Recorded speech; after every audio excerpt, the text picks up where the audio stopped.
Ok, 3 segundos. Buenas tardes de nuevo a todas las personas que están conectadas, las hermanas y hermanos de diferentes lugares. La verdad es que siempre es bonito, creo que esto es una de las cosas más bonitas que ha habido a raíz de este virus, es que poder conectar con tantos hermanos al mismo tiempo. Realmente eso era algo impensado Mm, hace años atrás. Y dentro de todo lo malo, digamos, de lo frustrante que no es poder, que impide poder estar juntos en el mismo lugar, esto nos permite estar juntos de esta manera. Así que eso es muy bonito. Un saludo cariñoso a todos los hermanos de nuevo. Veo a alguien de Honduras que está conectado. Saludos para allá. Vi a mi amigo Dani González, no sé si está por ahí. Eh, lo alcancé a ver, que está allá en New Jersey. Un abrazo para Dani. Que no se preocupe, que no tiene que traducir, que escuche nomás. Así que, muy bien, vamos a continuar con nuestro... ahí está Dani. Hola Dani, gusto de verte. Eh, Vamos a continuar con nuestra lectura en Gálatas. Estamos todavía en la parte inicial de esta carta, una carta muy particular, muy especial, con un tono muy serio, muy severo, de mucha preocupación, parte del apóstol ante la situación que tiene que enfrentar. Y hasta ahora hemos venido aprendiendo ya de que una de las cosas que Pablo está haciendo aquí es defender. eh, A veces se habla de defender lo indefendible. Aquí se está hablando de defender una verdad fundamental. Y la verdad fundamental es que se han infiltrado falsos maestros predicando un evangelio diferente.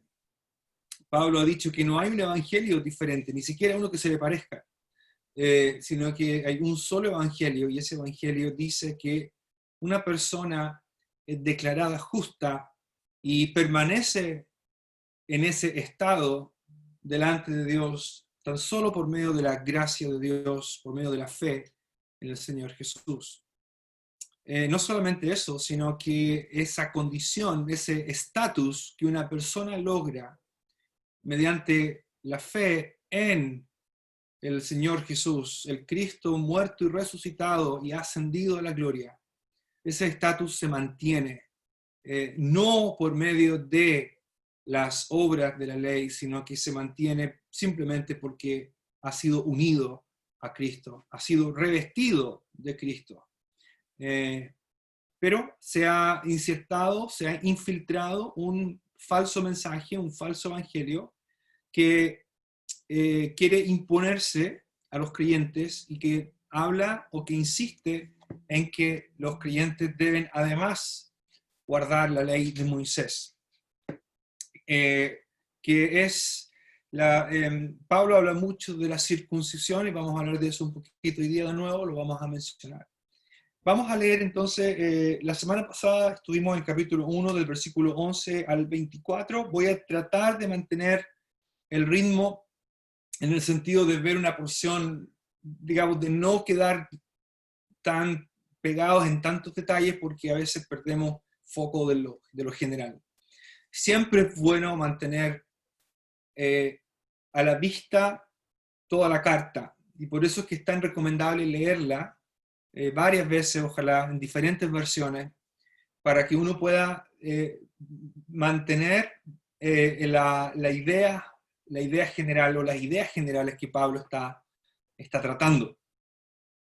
La semana pasada hablábamos de cómo el apóstol Pablo, bueno, una de las cosas que él decía es que su mensaje no es un mensaje que busque agradar al hombre, no es un mensaje para ganar el favor de las personas. Él predica un mensaje que bien le trajo muchísima oposición. Él está escribiendo a una zona geográfica donde hay ciudades donde él fue perseguido, donde fue apedreado, como sucedió en la ciudad de Listra. Eso lo pueden ustedes ver en a propósito, es muy importante que vean también el capítulo 13 y capítulo 14 de Hechos de los Apóstoles, porque eso nos da un poquito de trasfondo en cuanto a la labor que Pablo estaba haciendo en Galacia. Hay interesantes conexiones lingüísticas que Pablo menciona en Gálatas y que aparecen también ahí en Hechos de los Apóstoles 14 y 15, o 13 y 14, perdón. Capítulo 1 y versículo 11 al 24, Pablo comienza, se dice comúnmente, a defender su ministerio, y realmente lo que él está haciendo es explicar que lo que él ha enseñado primero no es algo que él recibió de los líderes, así llamados, ¿verdad? Principales líderes de la iglesia, Pedro, Jacobo, el hermano del Señor, o de los líderes de Jerusalén. Esto es importante porque Pablo quiere que quede claro que al no ser alguien que está buscando ganar adeptos, no está tratando de dar un mensaje que agrade a la gente, no es alguien que busque el favor de los hombres, como dice el versículo 10 del capítulo 1. Él actúa exclusivamente porque ha sido comisionado por Dios. El cambio que él tuvo, que fue un cambio tan drástico, ¿verdad? En el camino a Damasco, Señor glorificado, se le aparece y produce en él un cambio drástico. Y ese cambio drástico no fue producido, él no fue encomendado, por decirlo así, por la iglesia en Jerusalén. Y esto es tremendamente importante para que el ministerio de Pablo no sea interrumpido ni amenazado. Es importante también porque, como vamos a ver en la próxima reunión, Dios mediante, vamos a ver que uno de los problemas que hubo en Antioquía es que llegó gente diciendo que venían de parte de Jacobo, venían de parte de Jerusalén. Bueno, Pablo quiere desmarcarse de todo esto, en el sentido de que el mensaje que él predica no es un mensaje comisionado por los líderes de Jerusalén, y que por tanto lo que predica no busca ni agradar a los judíos, ni busca rebelarse, por decirlo de una manera, al liderazgo de aquel entonces en la iglesia. Él habla entonces de que fue, de lo que hizo, etcétera. Pasado recién 3 años fue a Jerusalén, recién 3 años después de su conversión, él va a Jerusalén, capítulo 1, versículo 18, él sube a Jerusalén para ver a Pedro y permaneció con él 15 días, pero no vio a nadie más, sino solo a Jacobo, el hermano del Señor. Bien, el versículo 1 del capítulo 12 fue un resumen muy, muy rápido. Versículo 1 del capítulo 2, después, pasados 14 años, subí otra vez a Jerusalén, pero esta vez sube con Bernabé. 14 años después, sube a Jerusalén con... Piensen lo que pasa en 14 años. En 14 años pasan muchas cosas, ¿verdad? Él ha estado desarrollando un ministerio y después de 14 años él va con Bernabé, también llevando consigo a Tito. Pero subí según una revelación. Bueno, voy a volver aquí después. Y para no correr o haber corrido en vano, expuse en privado a los que tenían cierta reputación el evangelio que predico entre los gentiles. Mas ni aun Tito, que estaba conmigo con todo y ser griego, fue obligado a circuncidarse. Y esto a pesar de los falsos hermanos introducidos a escondidas que entraban para espiar nuestra libertad que tenemos en Cristo Jesús, para reducirnos a esclavitud, a los cuales ni por un momento accedimos a someternos para que la verdad del Evangelio permaneciese con vosotros. Pero de los que tenían reputación de ser algo, lo que hayan sido en otro tiempo, nada me importa. Dios no hace acepción de personas. A mí, pues, los de reputación, nada nuevo me comunicaron. Antes, por el contrario, como vieron que me había sido encomendado el evangelio de la incircuncisión, como a Pedro el de la circuncisión, pues el que actuó en Pedro para el apostolado de la circuncisión, actuó también en mí para con los gentiles, y reconociendo la gracia que me había sido dada, Jacobo, Cefas y Juan, que eran considerados como columnas, nos dieron a mí y a Bernabé la diestra en señal de compañerismo, para que nosotros fuésemos a los gentiles y ellos a la circuncisión. Solamente nos pidieron que nos acordásemos de los pobres, lo cual también procuré con diligencia hacer. Bien, Señor, bendiga su palabra, ya se ha orado por esta reunión, que el Señor nos ayude y que podamos tener provecho de lo que hemos leído. Pablo continúa con su defensa, por decirlo de una manera. Él continúa con el argumento de que el mensaje que él predica es un mensaje que es independiente, no que sea diferente, pero no es un mensaje que ha sido comisionado humanamente hablando, ¿ya? Él no está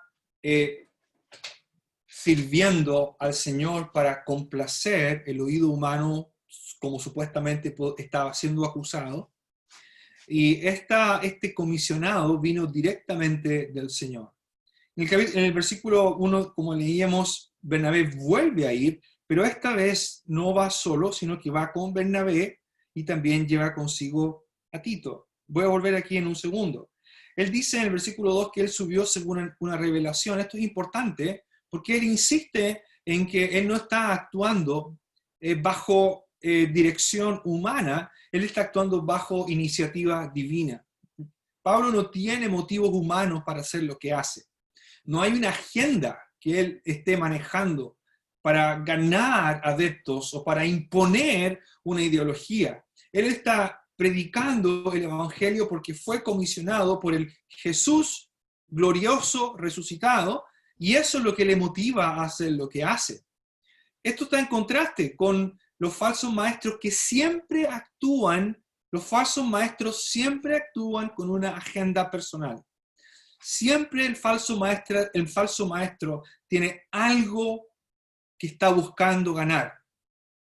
Y aquí mismo lo va a decir Pablo cuando escribe a los Gálatas y dice que todos los que quieren agradar en la carne, estos os obligan a que os circuncidéis solamente para no padecer persecución a causa de la cruz de Cristo. Y luego dice, porque ni aún los mismos que se circuncidan guardan la ley. Pero estoy leyendo Gálatas 6:13. Pero quieren que vosotros os circuncidéis para gloriarse en vuestra carne. Claramente el apóstol Pablo lo que busca es dejar en claro que lo que él hace, lo hace por iniciativa divina, por mandato divino, no por agencia humana, no por mandato humano, ni por impulsos humanos. Los falsos maestros buscan siempre algo para ellos. Por una parte, buscan la circuncisión para ahorrarse los sufrimientos, si es que la lectura es correcta, del capítulo 6, donde hemos leído.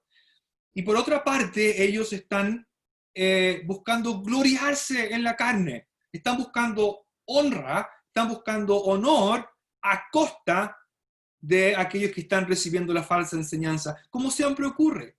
El falso maestro siempre busca algo a costa de aquellos a quienes está enseñando.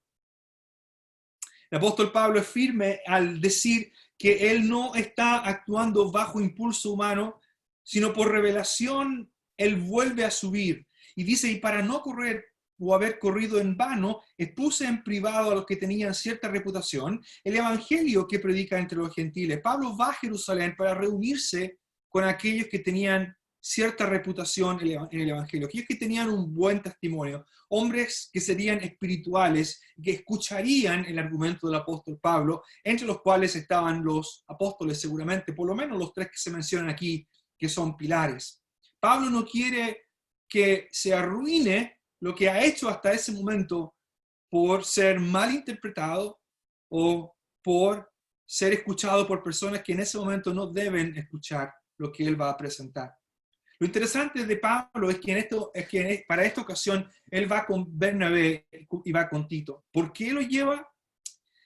No es tan claro el por qué, él nos da la razón, pero es probable que lo hace para demostrar una cosa. Pablo va a mencionar más adelante que en Cristo Jesús no hay judío ni gentil, como dice el capítulo 3, versículo 27, todos los que habéis sido bautizados en Cristo, de Cristo estáis revestidos, ya no hay judío ni griego, no hay esclavo ni libre, no hay varón ni mujer, porque todos vosotros sois uno en Cristo Jesús. Este era el escándalo que hacía que tantos judíos creyentes se sintieran que sus su cultura, sus promesas estaban amenazadas. Pablo dice, no hay tal peligro y no hay tal división en Cristo Jesús. Judíos y gentiles ahora forman un solo cuerpo. Forman una nueva entidad, una nueva entidad. Pablo toma a Bernabé, que era de la tribu de Leví, de acuerdo a lo que Hechos de los Apóstoles nos dice, ¿verdad? Y también toma a Tito, que era gentil. Y algunos proponen que él, al tomar a estos dos hermanos con él, está dando un ejemplo de lo que el Evangelio en términos prácticos es. Puede traer juntos a dos personas que son culturalmente y religiosamente hablando tan diferentes el uno del otro.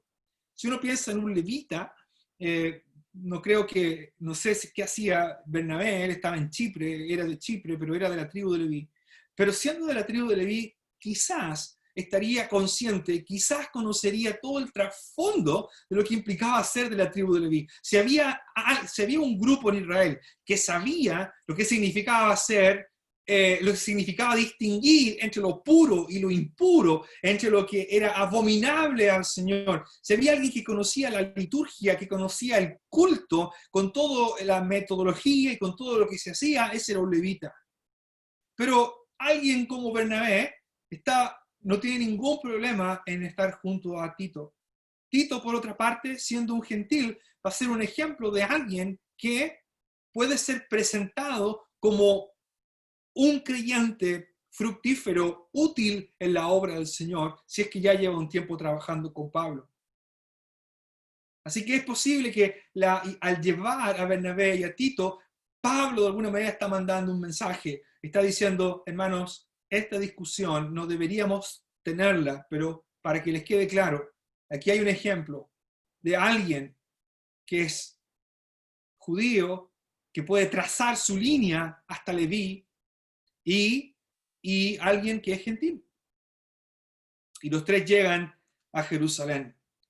Lo interesante, en el versículo 3, dice que después Pablo de haber expuesto lo que él predica, y vamos a ver más adelante que el mensaje que él explica, él va, se junta con estos hermanos, probablemente los apóstoles, para darles a entender el contenido de lo que está predicando, y la conclusión es que no hay nada que reprochar. No hay nada que reprochar al mensaje que Pablo está predicando. Lo vamos a ver por un poquito más de detalle, pero más abajo dice, en el versículo 6, dice, los de reputación, nada nuevo me comunicaron. No agregaron nada al mensaje que yo predico. No cambiaron nada del mensaje que yo entrego. ¿Ya?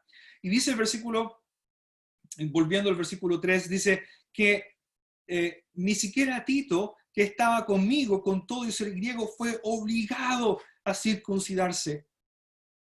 Pablo está diciendo que luego de haber expuesto este mensaje del Evangelio, el contenido de lo que él predicaba, no solamente no encontró ese mensaje nada que ameritara corrección o adición. Todo lo contrario, eso fue aceptado. Vamos a ver más abajo cómo Pablo recibe la diestra en señal de compañerismo, sino que además Tito, que era gentil, que era griego, él no es obligado a circuncidarse. Y creo que aquí hay una palabra clave para Gálatas, que es el vocablo obligar. El vocablo obligar significa forzar a hacer algo, ¿verdad? Y esto es lo que los judaizantes querían hacer. Ellos claramente querían imponer algo que, de acuerdo a su forma de pensar, moldeada por su cosmovisión, por su cultura, por su religión judía, antes de llegar a conocer al Señor, si es que son creyentes verdaderos, lo que quieren hacer es imponer, lo que quieren es forzar a los creyentes a circuncidarse y entonces a adoptar la ley de Moisés como algo complementario al Evangelio. Y esto es lo que Pablo está defendiendo. El Evangelio no necesita nada que se le agregue. El Evangelio no necesita nada que se le agregue para cambiar mejorar y mantener mi estatus delante de Dios. Eso se hace única y exclusivamente por medio del Señor Jesús y por medio de la fe en Él. El vocablo obligar, que aparece aquí, por ejemplo, para tener una idea práctica de lo que significa, aparece en Hechos 26, 11. Pablo ocupa este vocablo cuando habla de cómo él perseguía a los creyentes en su vida pasada. Dice, muchas veces castigándolos en todas las sinagogas, estoy leyendo Hechos 26, 11, los forcé a blasfemar y enfurecido sobremanera contra ellos, los perseguí hasta las ciudades extranjeras. Pablo obligaba, forzó a otros a blasfemar. Pablo ahora, obviamente, predicando el evangelio de la gracia por medio de Cristo Jesús, dice, algunos quieren obligar a circuncidarse. Pablo en el 3 dice, Tito ni siquiera fue obligado a circuncidarse, como algunos de estos falsos maestros quieren hacer. Los líderes, los que tenían reputación, no obligan a Timoteo a circuncidarse, dando a entender que la circuncisión, por tanto, no es necesaria. Ahora, ¿por qué decía yo hace un momento que el vocablo obligar es importante en Gálatas? Va a aparecer aquí mismo en el capítulo 2, en el versículo 14, cuando vamos a ver este pasaje tan interesante, Dios mediante, la próxima semana, así que avanzamos a buen ritmo hoy. Dice el capítulo 2, versículo 14, pero cuando vi que no andaban rectamente conforme a la verdad del Evangelio, estoy leyendo el capítulo 2, versículo 14, dije a Pedro delante de todos, si tú siendo judío vives como los gentiles y no como judío, ¿por qué obligas a los gentiles a judaizar? Ahí está el mismo vocablo. Pedro, que es muy llamativo, ¿verdad? Pedro, que es presentado como una columna, en el capítulo 2, versículo 11 en adelante, la columna se resquebraja un poco, está un poquito tambaleante la columna, porque Pedro cae en la hipocresía por miedo a los judaizantes, por miedo a qué van a decir, por medio a qué me van a hacer. Bueno, vamos a hablar de eso en la próxima reunión. Sea como sea, el apóstol Pablo ocupa el mismo término y se lo encara a Pedro diciéndole, ¿por qué obligas a los gentiles a judaizar? ¿Por qué los estás forzando? Quizás no lo estaba haciendo directamente, pero a través del ejemplo estaba poniendo una imposición sobre otros. Finalmente, el mismo vocablo aparece también en el capítulo 6, versículo 12. Ya lo leí. Todos los que quieren agradar en la carne, estos os obligan a que os circuncidéis. El ejemplo, la primera vez que Pablo ocupa el término tiene que ver con la situación que él está describiendo cuando va a Jerusalén. En el capítulo 2, versículo 14, tiene que ver con la situación que ocurre en Antioquía de Pisidia, en Galacia, y luego en Antioquía, y luego en el capítulo 6, versículo 12, la situación tiene que ver directamente con lo que está pasando con los creyentes de Galacia. En los tres casos, el ejemplo es similar. El querer imponer algo. Y esto es lo terrible de un falso evangelio, conocido también como legalismo. Es cuando se quiere imponer algo a otros creyentes cuando realmente no es necesario para su avance espiritual. Eso es legalismo. Querer imponer algo sobre otros que no es necesario para el desarrollo espiritual de alguien. El apóstol defiende la justificación por la fe, que es el problema. El problema aquí es la circuncisión, pero cuando hablamos de circuncisión, lo más probable es que Pablo, por ejemplo, cuando habla del evangelio, ¿dónde dice? Cuando habla del evangelio de la incircuncisión, como a Pedro de la circuncisión, en el versículo 7, Pablo no está hablando de dos evangelios, ¿verdad? Él se estaría contradiciendo a sí mismo. Pero cuando se habla de la circuncisión, probablemente es lo que se llama una figura de lenguaje que se conoce como metonimia. La metonimia. Y esta figura de lenguaje lo que hace es que con un solo concepto se engloba una serie de cosas, una serie de ideas o conceptos quedan conceptualizados en una sola palabra, o en una sola expresión, o en una sola, en una sola idea. Por ejemplo, cuando se habla de, aquí en Chile, el palacio donde está el presidente se llama el Palacio de la Moneda. Y entonces, cuando los periodistas están dando un informe, dice, la moneda no se ha pronunciado sobre este asunto, ¿verdad? Cuando dice la moneda, no está diciendo, obviamente, esta es una cosa cultural, ¿verdad? Si hablamos de la moneda no ha dicho nada. Los hermanos de Honduras o de México dicen, ¿cómo la moneda? Es decir, no se refiere a esta moneda que tengo aquí, ¿verdad? Si alguien vive en Chile va a entender que la moneda es el palacio donde está el presidente. Pero al mismo tiempo, incluso un chileno, cuando dice la moneda no se ha pronunciado sobre esto, va a entender que no es el edificio el que está hablando. Cuando se habla de la moneda, se refiere al gobierno, se refiere al presidente, a los ministros y a todas las personas que forman parte de ese gobierno. Eso es lo que es metonimia, una sola frase o una sola palabra que encierra varias ideas. Cuando Pablo habla de la circuncisión, es probable que muchas veces ocupa esta figura del lenguaje, la metonimia. Es decir, la circuncisión es solamente algo que implica una cirugía, ¿verdad? En términos prácticos y términos físicos, pero la circuncisión iba más allá porque implicaba finalmente ponerse bajo la ley de Moisés. Lo que Pablo entonces dice que Tito, aunque era gentil, era gentil, ni siquiera como Timoteo que era medio gentil. Ahora, entre paréntesis, alguien podría estar preguntándose, pero un momentito, ¿acaso Pablo no circuncidó a Timoteo? ¿Acaso Pablo no dice en algún momento, a todos me he hecho de todos para poder ganar algunos? Efectivamente, no hay contradicción.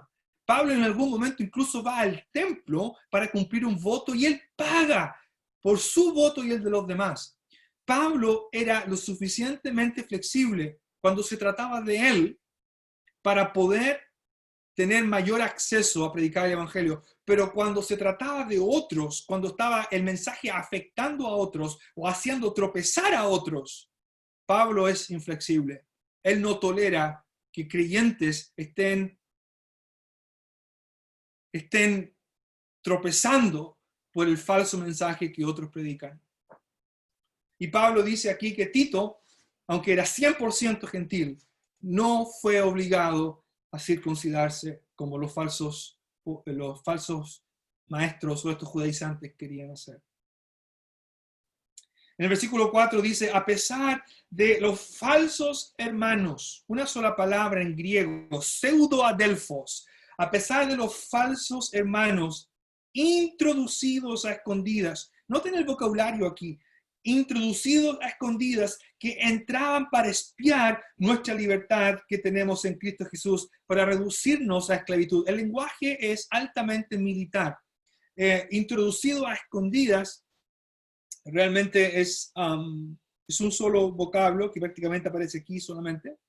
Y tiene la idea de, aparece como si fuera un verbo, realmente no es un verbo, es otro vocablo, no sé si es un sustantivo o un adjetivo, no me acuerdo ahora. Pero los introducidos para espiar, el vocablo espiar aparece, a veces puede tener un buen sentido, como ponerle atención a algo, pero en el Antiguo Testamento se ocupa en términos militares para hablar de alguien que iba a la tierra para espiar. Por ejemplo, se acusa a David que había ido a la tierra de Tiro, si no me equivoco, para espiar la tierra y luego invadirla.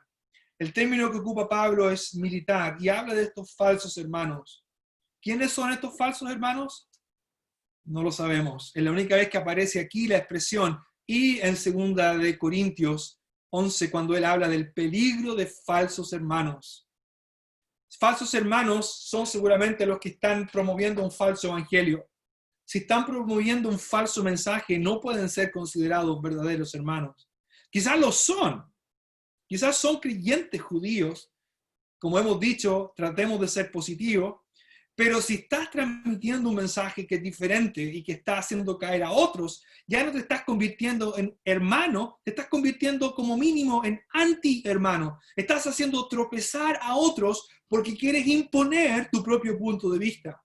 Este ha sido voy a hacer una aplicación aquí, pero ha sido un problema para la iglesia por siglos. El que ciertas personas en ciertas posiciones quieren imponer su punto de vista con respecto a ciertas cosas cuando realmente no hay una base bíblica para hacerlo, ya sea porque es una preferencia personal o porque siempre se ha hecho así. Esa es una de las frases que mata a las iglesias en el día de hoy. Siempre se ha hecho así. Eso no es bíblico. La iglesia es un organismo que crece y debe crecer y avanzar por la guía del Espíritu Santo y la instrucción de la palabra de Dios. Bueno, estos falsos hermanos se introdujeron para espiar la libertad en Cristo. La libertad es un tema importante aquí en Gálatas, es uno de los grandes temas. ¿Cuál era esta libertad? Bueno, primeramente y probablemente la libertad en Cristo significa que uno podía estar en su iglesia local sin tener que guardar la ley de Moisés, sin tener que circuncidarse.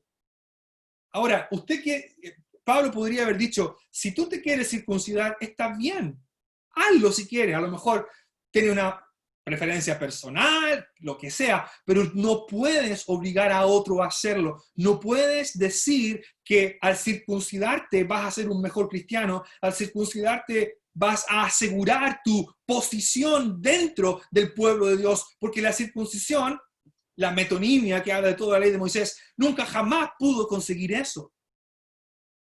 Al contrario. Lo que crea es esclavitud, lo que trae es maldición, como vamos a ver más adelante en algún momento. Cristo nos libertó, nos redimió de la maldición de la ley, hecho por nosotros maldición. Querían espiar nuestra libertad para reducirnos a esclavitud. Querían otra vez ponernos en un estado del cual Cristo nos liberó. El creyente ya no es un esclavo en el sentido de esa incapacidad de poder gozar una comunión y una relación con Dios. Ha sido librado de la maldición del pecado, ha sido librado de la condenación del infierno, ha sido librado del poder del pecado. El creyente puede resistir, el creyente tiene herramientas hoy día para poder resistir. No quiere decir que no va a pecar, muchas veces va a pecar, pero ya no está reducido a la esclavitud. Y estos falsos hermanos querían someterles, reducirles, esclavizarles otra vez. ¿Qué es lo que hace Pablo? Bueno, en el versículo 5 dice, a los cuales ni por un momento accedimos a someternos para que la verdad del Evangelio, noten ustedes el contraste entre pseudo hermanos y la verdad del Evangelio. Pablo está preocupado, mire, no dice para que la verdad del Evangelio permaneciese con vosotros, no dice con nosotros, dice con vosotros. La libertad, la verdad del Evangelio debe permanecer, la palabra permanecer es la idea que se mantenga ahí, ¿verdad? Que no sea quitado, que continúe. El Señor ocupa este vocablo cuando habla de aquellas ciudades que fueron destruidas en el pasado, pero que si hubieran visto las señales que Él hizo, hay de ti, Corazín, hay de ti, Betsaida, etcétera, que si Tiro y Sidón o si Sodoma y Gomorra hubieran visto esto que ustedes ven, todavía permanecerían, todavía estarían aquí con nosotros. La idea entonces de permanecer tiene que ver con eso. Pablo está preocupado por vosotros. Pablo está preocupado por ellos. Está preocupado por los creyentes. No quiere que la verdad del Evangelio se pierda, que continúe con los creyentes, que quede en medio de ellos. Bueno, en el versículo 6 hay una larga oración que dura hasta el versículo 9, es una larga frase. Y dice el versículo 6, pero los que tenían reputación de ser algo, los que hayan tenido en el tiempo, nada importa, Dios no hace acepción de personas. Esto es importante también. Dios no hace acepción de personas. Dios no hace acepción de personas al momento de salvar. Dios no hace acepción de personas entre los creyentes. No hay creyentes de segunda categoría o de tercera categoría. Dios no hace acepción de personas. Usted no es mejor creyente, usted no es peor creyente porque va al culto con o sin corbata. Dios no hace acepción de personas. Eso lo hace usted mejor que otro. Dios no, la expresión acepción de persona es un hebraísmo. Literalmente en hebreo se ocupaba la expresión levantar el rostro, alzar el rostro de alguien. Eso es acepción de persona. Y aquí en griego la idea es muy parecida. La idea es juzgar a alguien por su apariencia, darle preferencia a alguien por su apariencia. Si yo tuviera la capacidad de apagar las cámaras, creo que la tengo, supongamos que la cámara, están todas las cámaras encendidas, y yo digo, mire, les voy a predicar solo a los que son más bonitos nomás, y a los feos no les voy a predicar. Entonces apago, bueno, no tendría que apagar ninguna, las dejaría todas encendidas igual. Pero imagínense que usted dijera, mire, este hermano es muy feo, no lo voy a ver, no lo voy a escuchar. Hace poco supe de un hermano que juzgó el mensaje que alguien iba a dar por su apariencia física, sin siquiera preocuparse del contenido que iba a entregar, sin siquiera preocuparse de la tremenda historia que había detrás, pero vio la foto de la persona y dijo, no calza con el perfil de un creyente espiritual. Eso, hermanos, es el peligro de los Gálatas. El pensar que yo soy mejor que otros por ciertas cosas externas que hago. Y sin embargo, Pablo dice, eso no hace ninguna diferencia. No te hace más espiritual o menos espiritual. En este caso, es la circuncisión. Quieren ser reducidos a esclavitud. Y dice en el versículo 6 que los que tenían reputación de ser algo, esto es importante porque lo dice por lo menos 3 veces, los que tenían reputación, luego al final del 6, los de reputación, nada nuevo me comunicaron, literalmente no agregaron nada, eso es lo que dice, literalmente el texto griego, no agregaron nada.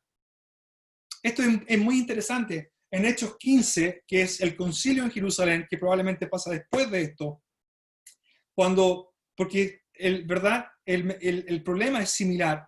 Después que se escucha el mensaje y todo, hay una sola recomendación que se hace. Dice, nos ha parecido bien, Hechos 15, 25, nos ha parecido bien, habiendo llegado a un acuerdo, elegir varones y enviarlos a vosotros con nuestros amados Bernabé y Pablo.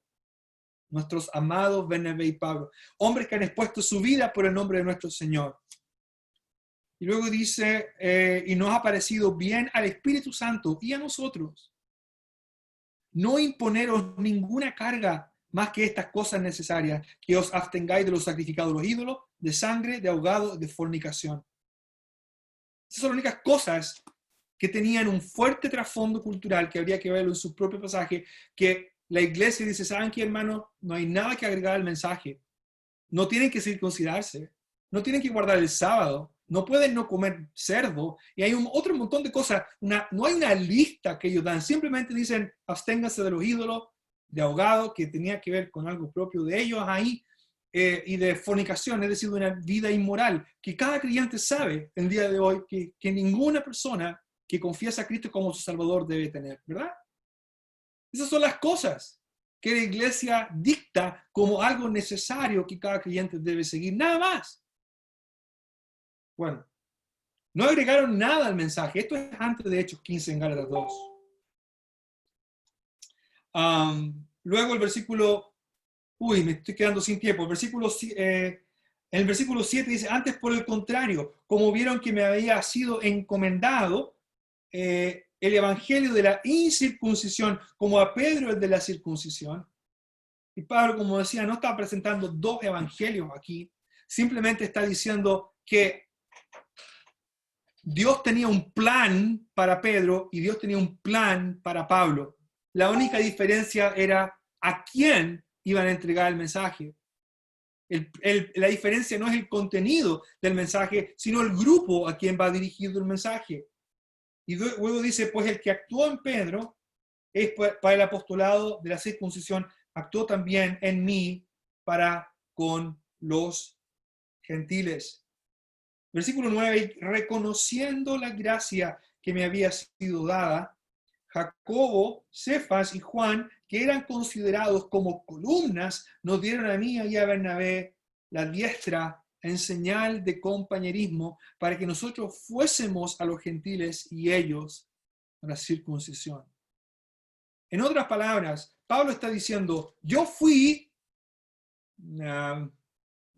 donde las personas más respetadas que la iglesia podría tener. Hablé con ellos, les presenté mi mensaje. La conclusión es que no hay nada que agregar. La conclusión es que yo debo continuar con mi misión. La conclusión es que nadie debe ser circuncidado y por tanto volver a la esclavitud, volver o someterse a la ley de Moisés para ser justificado o para mantener ese estatus delante de Dios o para ser parte del pueblo de Dios o para tener acceso a las promesas que Dios ha hecho a su pueblo. Nada de eso es necesario hacer para tener acceso a aquello. Ellos reconocen en el versículo 9 la gracia que le había sido dada. Ellos entienden que Pablo es un recipiente a quien Dios le ha confiado algo precioso, como es el mensaje del Evangelio. Ellos reconocen eso, ellos lo ven. Y Hechos 15 nos da un ejemplo del concepto que los hermanos de Jerusalén tenían de Pablo y de Bernabé, nuestros amados Pablo y Bernabé, que expusieron su vida por el Evangelio. Dice Jacobo, Cefas y Juan. Este Jacobo es el hermano del Señor, no es el hermano de Juan, ¿verdad? Jacobo, hermano de Juan, ya él muere tempranamente cuando la iglesia comienza, ¿verdad? Este es el hermano del Señor. Dice, y que estos tres eran considerados como columnas. La expresión columna aquí tiene que tener en mente una columna como las columnas del templo, tremendas columnas gigantes. Y era una figura típica de la época para hablar de la reputación de alguien, de la importancia de alguien. Si estos tres, dice Pablo, estos tres que eran considerados como columnas, nos dieron a mí, a Bernabé, la diestra, la mano derecha, en señal de compañerismo. Aquí no se trata de un dame 5, ¿verdad? Sino que era una señal visible, claramente conocida, claramente reconocida como un acto de respaldo absoluto, un acto de confianza, un acto visible de amistad. Pablo y Bernabé y Tito reciben de parte de estas columnas todo el apoyo y la confianza, la credibilidad. Pablo está con esto básicamente diciéndole a los judaizantes que están afectando a las congregaciones de Galacia: si ustedes piensan que lo que yo estoy haciendo está en contra de Jerusalén, están profundamente equivocados. Yo predico el mismo evangelio. Lo que ustedes están trayendo aquí es falso. No es aprobado por las columnas, ¿verdad? Aunque más adelante vamos a ver que Pedro trastabilla ahí un poco, pero eso será materia de la próxima reunión. Algo muy llamativo, porque ya tengo que ir terminando, es lo que dice el versículo 10. Solamente nos pidieron que nos acordásemos de los pobres. Acordarse de los pobres no significa, me acordé que tengo que ir a pagar la cocina, qué sé yo. Me acordé que tengo que pagar una cuenta. Acordarse en la Biblia generalmente se refiere a tomar acción en cuanto a algo. Y es muy llamativo esto. Es muy llamativo lo que los hermanos le piden. ¿Qué es lo que le piden? Le piden que haga algo por los pobres, que continúe su labor hacia los pobres. La palabra pobre, la palabra griega ptojos, la palabra que se ocupa para hablar a aquellos que están en la más baja condición social. ¿Quiénes son estos pobres? Bueno, Pablo no lo especifica aquí, pero sabemos, por ejemplo, uno lee a los Romanos, y Pablo habla de que espera de que su ofrenda que lleva a los santos de Jerusalén sea aceptada, una ofrenda que era para los pobres. 1 Corintios, 2 Corintios también el tema es similar. Muy llamativo que la iglesia tuvo preocupación por los pobres. El mensaje del Evangelio no es solamente un mensaje teológico, es un mensaje práctico. Se materializa en ayuda hacia los demás. Lamentablemente yo muchas veces escuché que la iglesia no estaba llamada a hacer una obra social. Creo que eso no es verdad. Creo que la iglesia está llamada a predicar el Evangelio no solamente verbalmente, sino que a través de obras, a través de muestras de amor. Los pobres probablemente, había muchos creyentes que eran pobres, pero no hay razón para pensar que otra gente, que otros pobres estén excluidos. Hay un libro escrito por un erudito, que lo leí, no lo tengo, pero lo leí estando en Wheaton, que se llamaba Recordando a los pobres, y toma este versículo como el título, Remembering the Poor. El autor es Richard Longenecker. Y quiero a ver si lo puedo mirar un poquito, porque es muy interesante. Había muchas labores sociales en el mundo antiguo, mujeres que se encargaban de estas obras sociales en términos generales. Pero la iglesia toma un rol importante. La iglesia toma un rol importante en ayudar al pobre. Esto es totalmente consciente y muy llamativo porque la iglesia, Pablo está batallando para que los creyentes no vayan bajo el yugo, la esclavitud de la ley de Moisés y de la circuncisión. Pero había cosas de la ley que eran éticas y que debían seguir adelante, como por ejemplo, ¿verdad? Uno lee en Deuteronomio 23, si no me equivoco, 24, y de cómo Israel tenía que hacer provisión para el pobre y para la viuda y para el extranjero. Creo que eso sigue vigente para los creyentes en el día de hoy. Creo que hemos sido muy insensibles a las necesidades sociales que nos rodean, y hay muchísimas. En general, como creyentes, a veces se repartía un tratado a alguien que a lo mejor tenía hambre y a lo mejor era comprarle algo para comer y luego darle el tratado. Lo que estoy tratando de decir es que la iglesia debiera ser más sensible a lo que ocurre a nuestro alrededor. Siempre fue algo, parte de la vida cristiana. Pablo dice, nos pidieron, algo llamativo aquí, nos pidieron, plural, primera persona, nos pidieron que nos acordásemos de los pobres, lo cual también procuré, primera persona. No sé por qué hay un cambio de persona ahí. Quizás porque él lo asume como algo personal, como un servicio personal. No va a incluir a otros en un servicio que a lo mejor él siente que es su llamado a ser, no lo sé.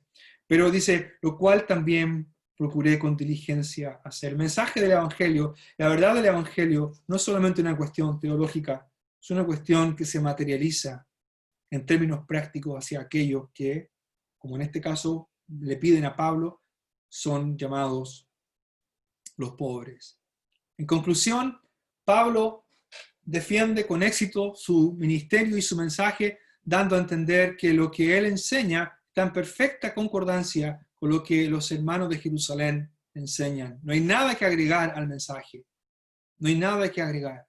Al contrario, Pablo está haciendo muy claro que cualquier persona que quiera imponer algo, ya sea por razones personales, culturales, o simplemente una mala lectura, una mala interpretación de la Biblia, e imponerla sobre otros, diciéndoles que eso los va a capacitar para ser más espirituales o va a mejorar su condición delante de Dios, esa clase de acción Pablo la condena terminantemente. No solamente la condena terminantemente por una razón fundamental. Cualquier persona que dice que alguien debe hacer algo, agregar algo al mensaje del Evangelio, ya sea para ser salvo o para ser más santo, está socavando la obra del Espíritu Santo, está menospreciando la obra de la cruz de Cristo. Bien, vamos a orar. Padre, gracias por el mensaje de tu palabra, gracias que hemos sido librados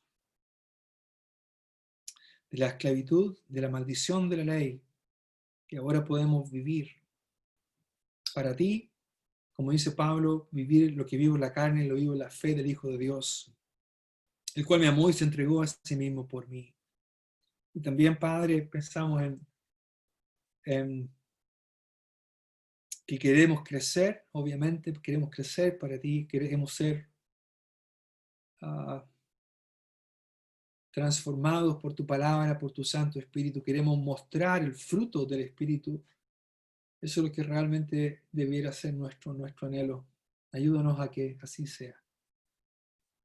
Guárdanos y guarda a tu pueblo aquí a través de esta conexión en tan diferentes lugares, Estados Unidos, México, Honduras, Colombia, y en nuestro país, aquí en Chile.